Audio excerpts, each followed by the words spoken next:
Dallas, November 26, 1963. 3 gunshots shattered a nation, 11 inexplicable moments that still haunt history. Why did the assassin vanish like a man late for lunch? Why did the FBI director coldly hang up on the president's grieving brother? How did a nightclub owner slip into a high-security jail to execute the only suspect live on TV? And why did Jackie Kennedy refuse to wash her husband's blood from her clothes? The official story was written in haste, but the whispers never faded. Because the deeper you dig into that weekend, the less any of it adds up. Before we dive in, don't forget to like, subscribe, and hit the bell to join the Rootvolutionary community. Now, let's unravel the mystery. At 12:30 p.m., 3 bullets tore through the open-top Lincoln Continental. Secret Service agent Clint Hill, stationed on the trailing car's bumper, heard the first shot and sprinted toward the limousine, hoping to shield the president with his own body. But before he could reach it, 2 more shots rang out.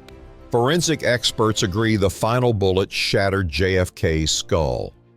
In the chaos, Jackie Kennedy clawed her way onto the trunk until Hill grabbed her, forcing her back inside as the car sped toward Parkland Hospital. En route, she whispered to her husband, later recalling phrases like, "Jack, can you hear me?" and "I love you, Jack." Hill later claimed that if he'd been positioned on the limo instead of the follow-up car, he might have saved JFK.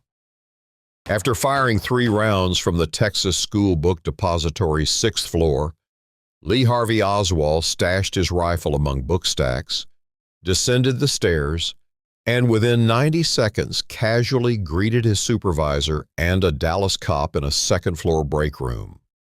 With no suspicion yet on him, he walked free. Nearly 3 minutes post-shooting, as police sealed the area, Oswald boarded a bus. But gridlock from the assassination forced him to ditch it and hail a cab to his Oak Cliff boarding house. The landlord saw him enter, then re-emerge minutes later, now wearing a jacket. Meanwhile, Robert Kennedy, dining in Virginia, got a call from FBI Director J. Edgar Hoover.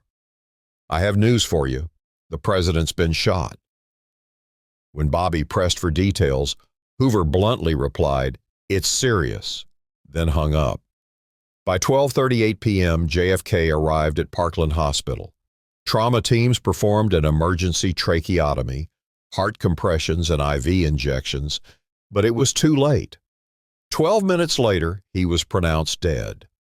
As Jackie prepared to leave with the body, Dallas medical examiner Earl Rose blocked them, insisting Texas law required an autopsy there.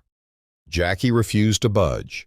Witnesses say Secret Service agents drew guns to clear the path before rushing the casket to Air Force One. At 1:00 p.m., Oswald wandered near his room. By 1:15, he approached Officer J.D. Tippit at a street corner. Witnesses saw them speak before Oswald drew a pistol and fired 4 shots, killing Tippit. The officer may have recognized him, but we'll never know. Shoe salesman Johnny Brewer spotted Oswald acting suspiciously and tailed him into a movie theater. Police stormed in, stopping the film. When an officer ordered Oswald up, he shouted, "It's all over now," before lunging for the cop's gun. He was subdued and dragged past a furious mob. At 2:38 p.m., Lyndon B. Johnson was sworn in aboard Air Force One, the only presidential oath administered by a woman, Judge Sarah T. Hughes. Jackie stood beside him, still in her blood-stained pink suit. She'd refused to change, saying, "I want them to see what they did to Jack." By 6 p.m., Air Force One landed in D.C. The nation watched as JFK's casket was unloaded. Johnson addressed reporters. "We've suffered an immeasurable loss." Friday night, Oswald was charged with Tippit's murder. By Saturday, he was accused of killing JFK. In a press scrum, he insisted, "I didn't shoot anyone, I'm a patsy." On November 24th, JFK's coffin was carried to the Capitol Rotunda on the same caisson used for FDR. Over 250,000 mourners braved freezing temperatures to pay respects. That same day, Oswald was set to be transferred, but nightclub owner Jack Ruby slipped into the jail basement and shot him live on TV. Oswald died at Parkland, the same hospital as JFK. Ruby's motives remain murky. Some say he was a mob patsy. Others claim he acted alone for fame. He later whispered, "The truth will die with me." November 25th, JFK's funeral at Arlington Cemetery. Jackie lit an eternal flame. His son, John Jr., saluted the casket, an image etched into history. Meanwhile, Oswald was buried hastily in Texas. His grave was vandalized, his body exhumed in 1981 to disprove conspiracy theories.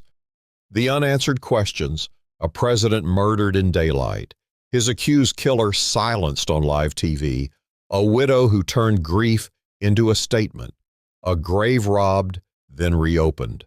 The Warren Commission declared, "One man, 3 bullets."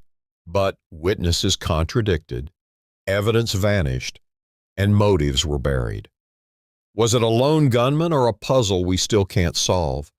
The truth lies deeper than JFK's grave. What do you think happened? Drop your theories below. If you enjoyed this deep dive, smash that like button, subscribe, and hit the bell to join Rootvolutionary, where history's darkest secrets get uncovered. Stay curious.